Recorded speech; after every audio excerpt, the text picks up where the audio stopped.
శ్రీమాత్రే నమః.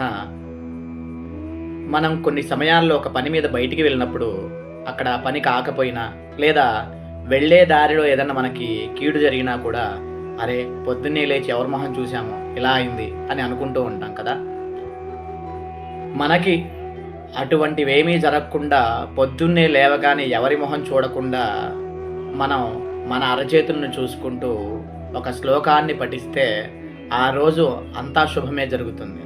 ఆ శ్లోకం ఏమిటి అంటే, కరాగ్రే వసతే లక్ష్మి కరమధ్యే సరస్వతి కరమూలే పార్వతస్య ప్రభాతే కరదర్శని.